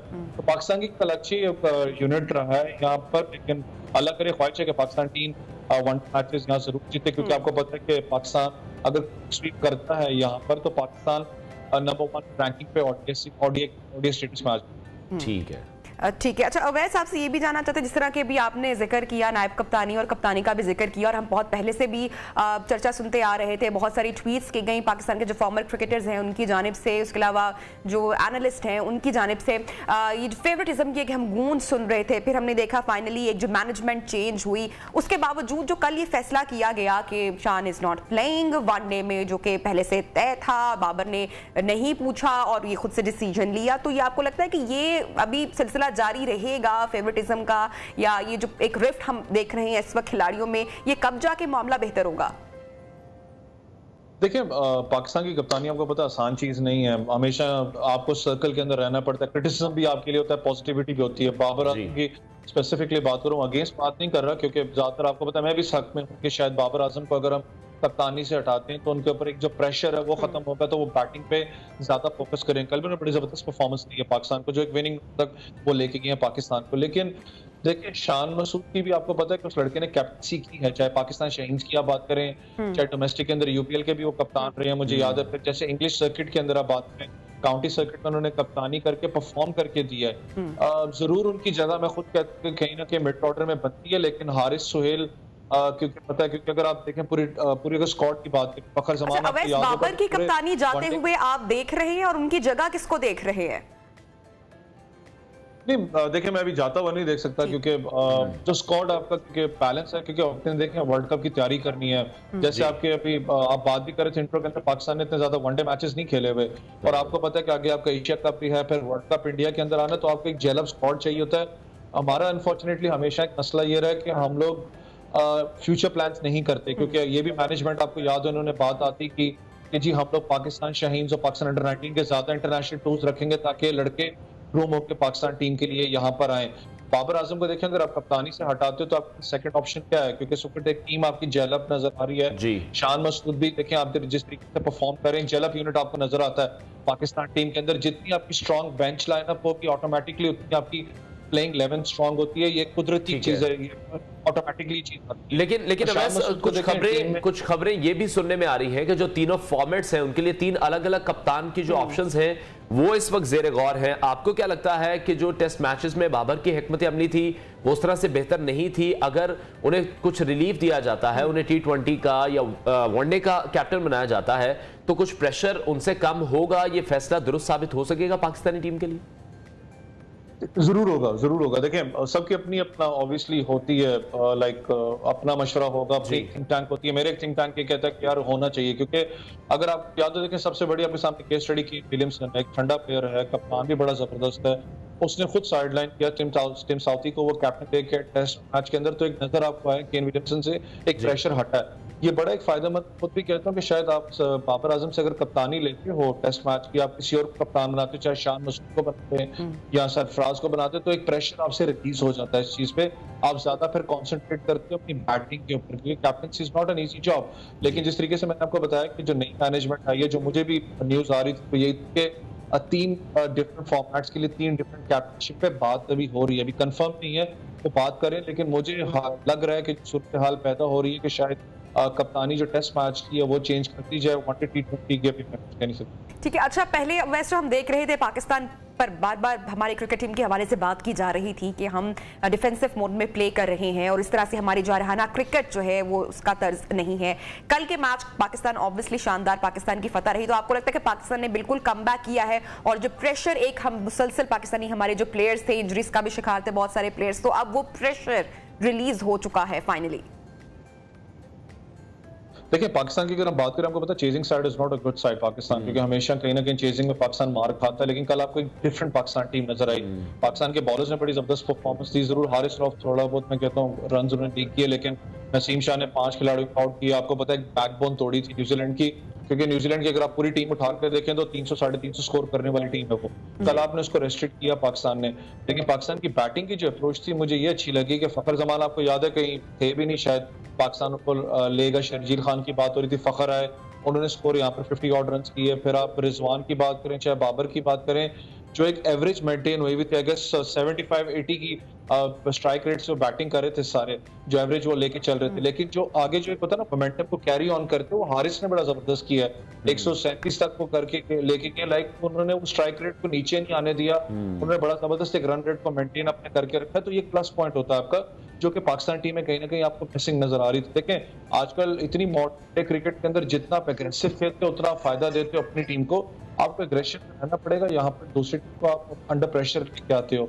जो आपको याद हो शायद अफरीदी ने भी एक बात की कि अगर आप पाकिस्तान टीम का हिस्सा बनना चाहते हो तो आपको 137 के नीचे जो लड़का होगा उसको हम कंसिडर नहीं करेंगे, और अच्छी बात है कि आप एक स्टैंडर्ड यहाँ मेंटेन कर रहे हो कि हमें एग्रेसिव स्ट्राइक वाली नहीं है, क्योंकि दूसरी टीम्स को आप देखें जो कि पाकिस्तान में अनफॉर्चुनेटली एग्रेशन मिसिंग है बैटिंग के अंदर, आपको एग्रेशन यहाँ पर लाना पड़ेगा, और आपका वर्ल्ड कप नजदीक है, देखें 6-7 महीने आपके पास, बाकी 7-8 महीने एशिया कप आपका है, इतनी सीरीज है पाकिस्तान की। एक अच्छी बात मुझे आज ये लगती है कि पाकिस्तान के एटलीस्ट हम जहाँ बात करते थे कि पाकिस्तान की बैटिंग के अंदर मसला है, वनडे के अंदर आपको लड़के मिडल ऑर्डर आपका वो फ्रेजाइल नजर नहीं आता, आपका T20 के अंदर मसला है, लेकिन आज एक अच्छी बात हम कर रहे हैं कि पाकिस्तान की टीम अच्छी स्ट्रॉन्ग यूनिट है, जेलअप यूनिट है, जिस तरीके से बिल्कुल जिस तरह से वैसे आप भी डिस्कस कर रहे हैं, हमने पिछले बहुत से मैचेस में देखा कि पाकिस्तान अगर मैच जीता था या अपनी बैटिंग परफॉर्मेंस पे जीता था या बॉलिंग पर जीता था, बट वही आप वाली बात है कि कल हमने देखा कि दोनों साइड्स बैलेंस थी और उसका पाकिस्तानी टीम को यकीनी तौर पर फायदा होगा, ना बैटिंग लाइन प्रेशर में आएगी ना बॉलिंग लाइन प्रेशर में आएगी। दोनों डिपार्टमेंट अगर सही से काम करेंगे तो वो अपना जो प्रेशर है दूसरी टीम पर बहुत अच्छा बिल्डअप कर लेंगे। देखिए ये तो ऑब्वियस आपको पता है पाकिस्तान हमेशा नासिर हुसैन की चाहे बात करें, चाहे दूसरे जितने भी अपना जो है, चाहे आप जो ग्रेड्स हैं, जो कमेंटेटर्स भी उनकी बात करें तो वो बात ये करते हैं कि अगर पाकिस्तान टीम जेलअप हो जाए तो उसको अनबीटन टीम है द वर्ल्ड अपना, वो जिस तरीके से परफॉर्म करती है, ये कप्तान का काम है। कप्तान क्योंकि हमेशा टीम को जेलअप रखता है, और बाबर आजम ने अच्छी सर्विसेज दी हैं जिस तरीके से वो पाकिस्तान टीम के यंगस्टर्स को बिल्कुल ओवरऑल जो था वो एक बैलेंस हमने देखा कि बैटिंग भी हमारी अच्छी थी, बॉलिंग भी अच्छी थी, लेकिन अगर बॉलिंग अटैक की बात करें तो हम कैसे भूल सकते हैं कि Shaheen Shah Afridi is still unfit. क्या इतलाते हैं वैसे वो कब फिट होंगे, क्योंकि आगे बड़े बड़े मार्के आने वाले हैं, उनकी भी तैयारी करनी है, प्लस जो अपकमिंग मैच है, अगला वनडे मैच है, उसमें आप किस टीम का पलड़ा भारी देख रहे हैं? आपको लगता है कि पाकिस्तान भी अगली जो जीत है वो अपने नाम कर पाएगा? देखिए शहनशाह अफरीदी का आपको पता होगा जिस वक्त मैच स्टार्ट हो रहा था पहला वनडे, तो उस वक्त शहनशाह अफरीदी मौजूद थे पाकिस्तान टीम में, जो कैंप पाकिस्तान टीम को वनडे का लगा हुआ है, तो वो बॉलिंग अपनी फुल रिदम से कर रहे थे। लेकिन एक बड़े जरूरी बात होती है, क्योंकि फास्ट बॉलर्स के साथ जब काम करने को मौका भी मिलता है तो आप लोड मैनेजमेंट पे बड़ा डिपेंड करते हो कि आप लोड कितना एक फास्ट बॉलर पे डालते हो। देखो जब वो मेजर इंजरी से पाकिस्तान टीम में, चाहे वो लिमिटेड क्रिकेट के लिए, लेकिन आप उसको बड़े तरीके से हैंडल करते हो, जरूरी नहीं होता कि आप उसको हर मैच खिलाओ या हर सीरीज आप खिलाओ। अभी पाकिस्तान सुपर लीग आ रही है, आई डोंट थिंक सो कि ऑब्वियसली वो न्यूजीलैंड वाले सीरीज तो वापस नहीं आएंगे, PSL आ रहा है, लेकिन PSL पे एक आपको फ्रेंचाइज कप्तान भी है लाहौर कलंदर के, लेकिन बड़ा तरीके से मैं कहता हूँ आकिब भाई और जो लाहौर कलंदर उसको मैनेज करना पड़ेगा, उनको वर्कलोड मैनेज, क्योंकि is a big asset for Pakistan, और आप इंजरी प्रोन नहीं कर सकते, क्योंकि जिस वक्त अगर एक दफा हम अपनी क्रिकेट जबान में कहते हैं कि एक दफा अगर एक प्लेयर जो उसको कहीं ना कहीं इंजरी खुल जाए उसकी, तो उसको रीहैब जो बड़ा मुश्किल होता है, वो कहीं ना कहीं वो फ्यूचर के अंदर भी चीज कैरी ऑन करता है, तो आपको बड़े तरीके से हैंडल करना पड़ेगा इसको। लेकिन बाकी दूसरी जो आपने बात की जो वनडे सीरीज की सेकंड मैच की, देखें पाकिस्तान ऑब्वियसली फेवरेट जरूर है यहाँ पर। मैंने आपको बताया कि पाकिस्तान अगर 3 मैचेस जीतता है तो पाकिस्तान दुनिया की नंबर 1 टीम ODI के अंदर हो सकता है। न्यूजीलैंड एक आसान हरीफ नहीं होगा। ऑब्वियसली एक तगड़ी साइड, आपको पता है एग्रेशन में मानी जाती है। जैसे मैंने कहा कल पाकिस्तान की बॉलिंग ने बड़ा जबरदस्त परफॉर्म कर दिया। नसीम शाह और उसामा मीर ने जिस तरीके से बैकबोन तोड़ी है, वरना ये टीम वो है जो कि 300 साढ़े 300 स्कोर करती है। और खुदा न खास्ता कि 300 साढ़े 300 तो ऑब्वियसली हम पाकिस्तानी फेवरेट जरूर, लेकिन पाकिस्तान अंडर प्रेशर जरूर। बिल्कुल बिल्कुल, हमारी भी दुआएं पाकिस्तानी टीम के साथ हैं कि पाकिस्तानी टीम जल्द से जल्द नंबर 1 टीम बने। और जिस तरह से हम देख रहे थे कि मुश्किलात का सामना भी करना पड़ा, हम मैचेस हारे भी हैं, तो पाकिस्तानी टीम दोबारा से अपने रिदम में वापस दिखाई दे रही है। अवैस हमारे साथ इन कॉन्वर्सेशन थे। अवैस, बहुत शुक्रिया आपके टाइम के लिए। आगे बढ़ते हैं और आपको बताते हैं कि जो तालीम है वो यकीनी तौर पर हर इंसान का बुनियादी हक है, लेकिन जो गुर्बत का एक जिन है वो बहुत सारे लोगों को तालीम से महरूम रहने पर मजबूर कर देता है। और खासकर जो पाकिस्तान के अभी हम हालात देख रहे हैं कि 2 वक्त की रोटी लोगों के लिए कमाना मुश्किल है, खाना मुश्किल है, लेकिन कुछ लोग ऐसे भी मौजूद हैं जो गुर्बत के बावजूद तालीम की अहमियत को समझते हैं, उसकी इंपॉर्टेंस को जानते हैं कि कितना जरूरी है हमारे मुआशरे में तालीम की जो कमी है उसको पूरा किया। बिल्कुल ऐसे ही। और अनवार, हम अपने वोट का भी सही इस्तेमाल तभी कर पाएंगे जब हमें थोड़ा सा शऊर होगा, और शऊर आपको तब आएगा जब आप तालीम याफ्ता होंगे, आप पढ़े लिखे होंगे। बहरहाल कराची के इलाके माड़ीपुर की साहिबा नाज एक इंस्पिरेशन है, उनसे हम आपकी मुलाकात कराएं। साहिबा नाज साहिबा ना सिर्फ खुद तालीम हासिल कर रही हैं बल्कि दूसरों के लिए भी जो इल्म की शम्मा है वो बनकर मजीद रोशनी फैला रही। माड़ीपुर का इलाका जहाँ के बच्चों के लिए, खासतौर पर लड़कियों के लिए तालीम हासिल करना अनवार एक ख्वाब ही है और बड़ा अंडररेटेड इलाका है, लेकिन यहाँ पर इन बच्चों का अब ख्वाब पूरा करने की जिम्मेदारी साहिबा नाज ने ली है, जो कि खुद सिर्फ 20 साल की है। और इन्होंने कराची की जामिया शहीद बेनज़ीर भुट्टो लियारी में BS एजुकेशन की तालिबा हैं, वहां से तालीम हासिल कर रही हैं और अपने घर के एक कमरे को इन्होंने स्कूल में तब्दील कर दिया। बड़ी बात है। और यही जज्बा शायद हम लोग सब लोगों को चाहिए कि वो खुद कितनी कमसिन है, खुद अभी वो स्टडीज कर रही हैं, लेकिन साथ ही साथ जो उनकी प्रायोरिटीज हैं वो हम देख रहे हैं कि कितनी क्लियर हैं। जहां वो रोजाना माहिगीर, यतीम और गरीब बच्चों को मुफ्त तालीम वहां पर मुहैया कर रही हैं। साहिबा नाज हमारे साथ मौजूद है। साहिबा, बहुत शुक्रिया आपके वक्त के लिए। अभी तो आप अपनी भी स्टडीज कंप्लीट है, किस तरह से आपको ये ख्याल आया कि बच्चों को भी आपको पढ़ाना है, मुआशरे को एजुकेट करना है? जी बिल्कुल। दरअसल मुझे ख्याल तो उसी टाइम आ गया था जब मैंने मैट्रिक किया हुआ था। तो मैट्रिक के बाद मैंने पढ़ाना स्टार्ट किया, तो जिस तरीके से मेरा माली मेरा जो फास्ट था, जिस तरीके से मैंने स्कूल में पढ़ा था, मुझे लग रहा है कि गवर्नमेंट स्कूल में जिस तरीके से पढ़ाना चाहिए स्टूडेंट को उस तरीके से पढ़ाया नहीं जाता। मैट्रिक के बाद जब मैंने रियलाइज़ किया कि जो चीज़ें मुझे स्कूल से सीखनी चाहिए थी वो मैंने स्कूल से नहीं सीखी, तो उसके बाद मैंने ये इनिशिएट लिया कि मुझे बच्चों को पढ़ाना चाहिए, उन बच्चों को जिनके पेरेंट्स अफोर्ड नहीं कर सकते। अच्छा, आप खुद भी पढ़ रही हैं, बच्चों को भी पढ़ा रही हैं। First of all hats off to you कि आप एक बहुत ही अमेजिंग काम कर रही हैं। सो मच एप्रिसिएशन हमारे प्लेटफॉर्म से, हमारी टीम की तरफ से, हमारी तरफ से। आई एम श्योर ये एक बड़ी मुश्किल जर्नी होगी और आपको बहुत मुश्किलात का भी सामना करना पड़ेगा, लेकिन you have to stay strong. तो अपनी इस जर्नी को कहीं पर भी रोकिएगा मत। क्या बनना चाहती हैं, क्या करना चाहती हैं, आगे भी अपने इसी मिशन को आप बनाए रखेंगी, कंटिन्यू करेंगी? जी थैंक यू। बिल्कुल, मैं आगे भी इंशाल्लाह ये जर्नी कायम ही रखूंगी। अपना ही मेरा जो विजन है वो स्कूल खोलने का, एक ऐसा स्कूल जहाँ पे बच्चों को ना सिर्फ पढ़ाया जाए, वहाँ पे बच्चों को विजन दिया जाए, जो स्किल्स बच्चों को होने चाहिए, देनी चाहिए, वो सारी चीज़ें उस स्कूल में बच्चों को मैं इंशाल्लाह दे रही होंगी।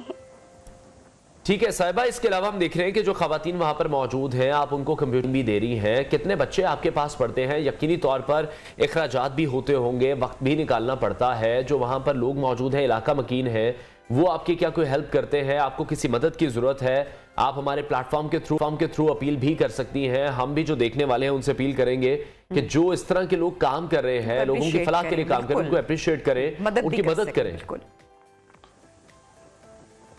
जी, मुश्किलात तो मुझे बहुत पेश आ रही है, क्योंकि एक तो मेरी अपनी स्टडी और दूसरी तरफ बच्चों की स्टडी, बच्चों को पढ़ाना, क्योंकि मेरे पास कम स्टूडेंट नहीं है, मेरे पास तकरीबन 70 स्टूडेंट्स हैं अभी।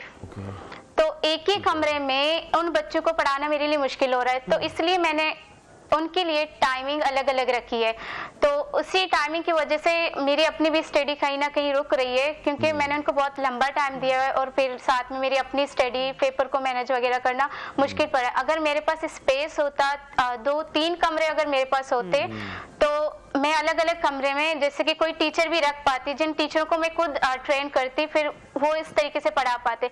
लेकिन मजबूरी ये है कि सब कुछ मुझे ही मैनेज करना पड़ रहा है और मेरे साथ जो मेरी सिस्टर है वो भी मेरे साथ ही पढ़ा रही है। सिर्फ दोनों है। अगर ये तो आप दिस इज वेरी सरप्राइजिंग कि 70 स्टूडेंट्स की क्लास है जिनके मुख्तलिफ आपने टाइमिंग्स औकात रखे हुए हैं और आप अकेली अपनी बहन के साथ मिलकर ये सब कुछ मैनेज कर पा रही हैं। बहुत सारे लोग हमारे प्लेटफॉर्म से आपको सुन रहे होंगे, आपकी आई एम श्योर ख्वाहिश होगी और मैं भी चाहूंगी कि कुछ और भी अगर लोग आपको ज्वाइन करें इस नोबल कॉज में, आपका हिस्सा बने, दैट वुड बी ग्रेट। जी बिल्कुल, जी बिल्कुल, क्योंकि जितने ज़्यादा लोग होंगे इसको हम आसानी से आगे फैला सकते हैं, क्योंकि अभी भी मेरे पास स्टूडेंट आ रहे हैं लेकिन मजबूरी ये है कि मैं उनको ले नहीं पा रही।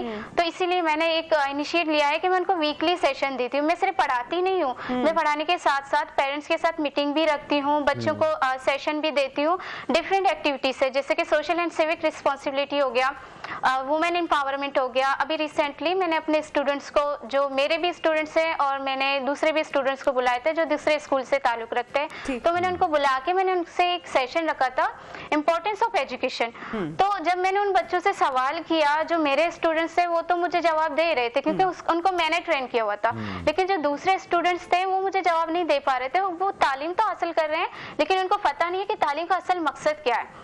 तो ठीक है, उन्होंने किसी एनजीओ से आपने कांटेक्ट करने की कोशिश की हो, कोई एनजीओ आप तक पहुंची हो, कोई सरकारी ओहदेदार उन तक आपकी आवाज पहुंची हो? आई एम श्योर ला इल्म होंगे अभी तक कि आप इतना बड़ा काम संभाले हुए हैं, वो भी अकेले।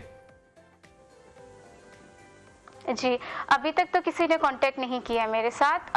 एनजीओज जो हैं, एक दो उन्होंने मेरी डॉक्यूमेंट्री तो बनाई है लेकिन अभी तक कोई सपोर्ट नहीं मिली है मुझे। मैं अपनी ही मदद आपके तहत उन बच्चों को भी, जैसे कि उनके लिए किताबें वगैरह नहीं होती, तो मैं जितना मुझसे होता है कभी कभार मैं अपनी फैमिली से भी मांग लेती हूँ, तो उनकी ये सारी ज़रूरत मैं पूरी कर लेती हूँ।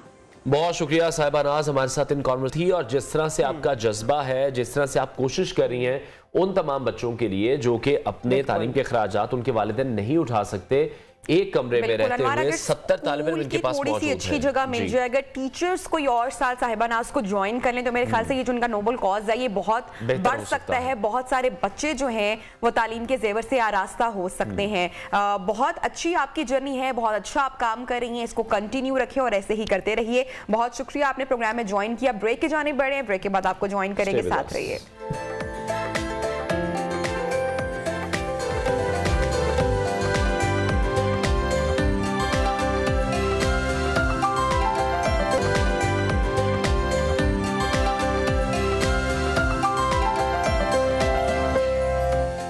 Welcome back. तो लाहौर में होने जा रही है पाकिस्तान की सबसे बड़ी प्रॉपर्टी और लिविंग एक्सपो 13, 14, 15 जनवरी को। ब्रेक से पहले भी हम डिस्कस कर रहे थे, गेस्ट हमारे साथ स्टूडियो में ही मौजूद हैं।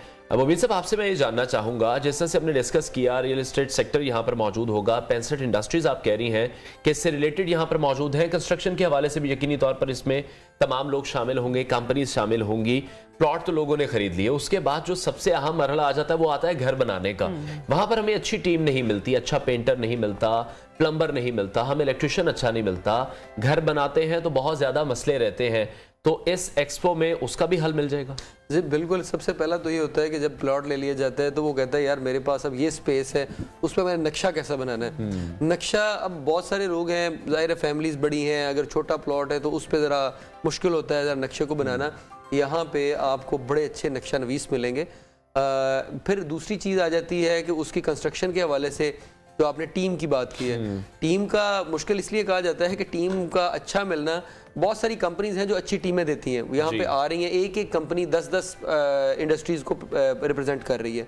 यानी कि अगर कोई एक टाइल है तो उसके पास सैनिटरी भी है, उसके पास फिटिंग भी है, बहुत सारे गैजेट हैं जो 10 इंडस्ट्रीज को वो शामिल कर लेगा इसमें। ठीक है। और फिर उसके अलावा जो है सॉरी उसके अलावा जो है यहाँ पे बहुत सारी, यानी कि आपने वाटर फिल्टर का अगर आपने सारा सिस्टम लगाना है तो यहाँ पे आपको उसका हल मिलेगा। सोलर लगाना है, पंखे कौन से घर में लगाने हैं, किचन हमारे पास बिन यूसुफ एक बहुत ही बेहतरीन बिन यूसुफ किचन बनाता है और किचन बनाने वाला ये एक इदारा है जो हमारे साथ आ रहा है, इसमें पार्टिसिपेट कर रहा है। आप भूल जाएंगे कि दूसरी कंपनियां जो कर रही थी, क्योंकि किचन मास्टर है, वो कबर्ड मास्टर है आपके घर को, मतलब वो इस तरह से डिजाइन कर देते हैं कि आपको हर चीज जो है कफलिंग तक रखने की हर जगह आपको दे दी जाती है, टाई रखनी है आपने अपनी हर चीज, तो वो हमारे पास हर रोग मौजूद है।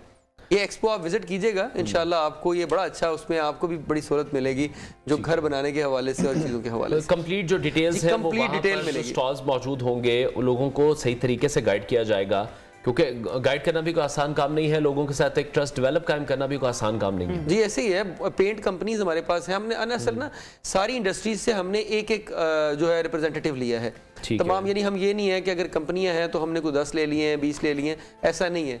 हमने अगर कोई फैन बनाने वाली कंपनी है तो एक ही ली है, तैमूर फैन हमारे पास आ रहा है, सोलर लगाने वाली कंपनी है तो इंटेग्रा सोलर आ रहा है, इसी तरह से किचन बनाने वाले तो एक ही आ रहे हैं, अगर कोई टाइल किया है तो एक ही है। तो इस तरह से हमने कंपनियों को जोड़ा है, इंफॉर्मेशन भी मिले, अच्छी चीज भी मिले। ठीक हो गया। सलमान साहब आपसे ये जानना चाहेंगे कि जो ओमेगा रेजिडेंशिया की अगर हम बात करें तो कहाँ पर आपके प्रोजेक्ट्स हैं, सिर्फ लाहौर में ही भी हैं या जो दूसरे शहर हैं वहाँ पर भी आप अपने प्रोजेक्ट शुरू कर रहे हैं? बिल्कुल, हमारा ओमेगा रेजिडेंशियल लाहौर के अलावा इस वक्त फैसलाबाद में हमारे पास 5 लोकेशंस हैं, जिसके अंदर फैसलाबाद में इस वक्त हम जो हमारा ऑन ग्राउंड जो सरगोदा रोड पे चल रहा है उसको हम तकरीबन 60% तक डेवलप कर चुके हैं। और जो सीईओ साहब हैं उनका प्रेसिडेंट ये है कि डेवलपमेंट पहले। ठीक है सलमान साहब, एक अहम खबर हमें अपने नाज़रीन से शेयर करनी है, आपसे हम दोबारा भी इस हवाले से बात करते हैं। इलेक्शन कमीशन की जानिब से जो इमरान खान के काबिल जमानत वारंट गिरफ्तारी हैं वो इस वक्त जारी कर दिए गए हैं और इलेक्शन कमीशन ने इमरान खान, असद उमर और फवाद चौधरी के खिलाफ तौहीन इलेक्शन कमीशन का केस का जो फैसला था वो अभी सुना है, जिसके मुताबिक असद उमर और फवाद चौधरी के भी काबिल जमानत वारंट गिरफ्तारी जारी किए हैं। तीनों रहनुमाओं को 50-50 हज़ार रुपए के मुचलके जमा कराने की हिदायत जारी की गई है और इलेक्शन कमीशन ने हाजिरी से इस्तिस्ना की दरख्वास्तें भी मुस्तरद कर दी है। अहम खबर है इस टाइम, जहां इलेक्शन कमीशन की जानिब से पाकिस्तान तहरीक इंसाफ के चेयरमैन इमरान खान के काबिल जमानत वारंट गिरफ्तारी जारी किए गए हैं। इलेक्शन कमीशन ने इमरान खान, असद उमर और फवाद चौधरी के खिलाफ तौहीन इलेक्शन कमीशन केस का फैसला सुना दिया है, जिसके नतीजे में असद उमर और फवाद चौधरी के भी काबिल जमानत वारंट गिरफ्तारी जारी कर दिए गए हैं। तीनों रहनुमाओं को 50-50 हज़ार के मुचलके जमा कराने की हिदायत जारी कर दी गई है और साथ ही साथ इलेक्शन कमीशन ने हाजिरी से इस्तिस्ना की दरख्वास्तें भी इस वक्त मुस्तरद कर दी हैं। अहम मामला था ये, इलेक्शन कमीशन की जानिब से इमरान खान के काबिल जमानत वारंट गिरफ्तारी भी जारी किए गए हैं। साथ ही साथ इलेक्शन कमीशन ने इमरान खान, असद उमर और फवाद चौधरी के खिलाफ तौहीन इलेक्शन कमीशन केस का फैसला भी सुना दिया है। बढ़ाते सलमान साहब, आप अपकमिंग प्रोजेक्ट्स के हवाले से आप बताए थे लाहौर के अलावा भी सोसाइटी कहीं पर मौजूद है? जी बिल्कुल, लाहौर के अलावा फैसलाबाद में हमारी सोसाइटी और फैसलाबाद में हमारे पास 5 लोकेशंस हैं ऑलरेडी। फैसलाबाद में जो हमारा सरगोदा रोड के ऊपर प्रोजेक्ट चल रहा है उसके अंदर हम 60% तक अपनी डेवलपमेंट कंप्लीट कर चुके हैं।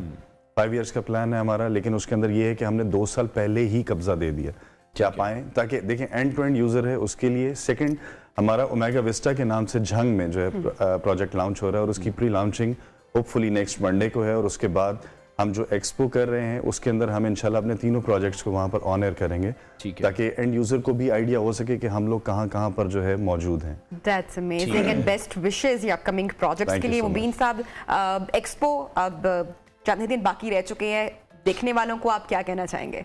बस मैं ये कहूँगा कि आप उसको विजिट करें, उसमें आए ताकि नॉलेज के साथ साथ आपको एंटरटेनमेंट मिले, गिफ्ट्स मिले।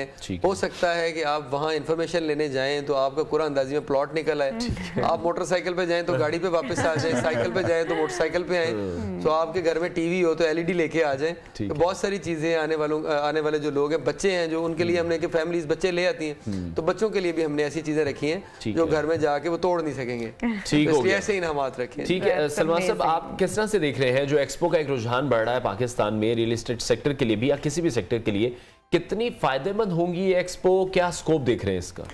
Sir, expo according to real estate industry expo होना बहुत जरूरी है।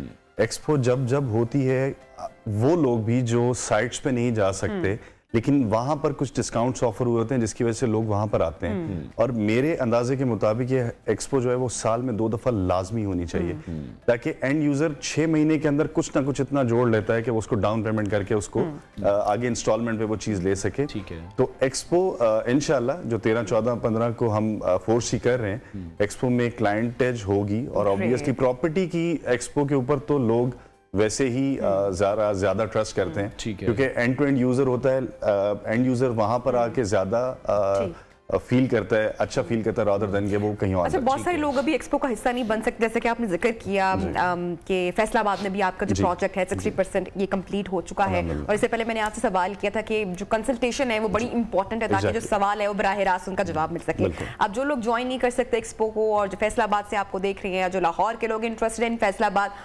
ऑनलाइन भी कंसल्टेशन की फैसिलिटी मौजूद है? क्विकली बिल्कुल मौजूद है, बिल्कुल मौजूद है। जरूर आपको उसका जो प्रोसीजर है वो कल के शो में आपके साथ शेयर भी करेंगे। Mubeen, thank you so much. Salman साहब, बहुत शुक्रिया आपके वक्त के लिए। और इसके साथ ही हमारे प्रोग्राम का टाइम हमारा खत्म हो रहा है। इंशाल्लाह कल आपसे मुलाकात करेंगे। अपना बहुत सारा ख्याल रखिए।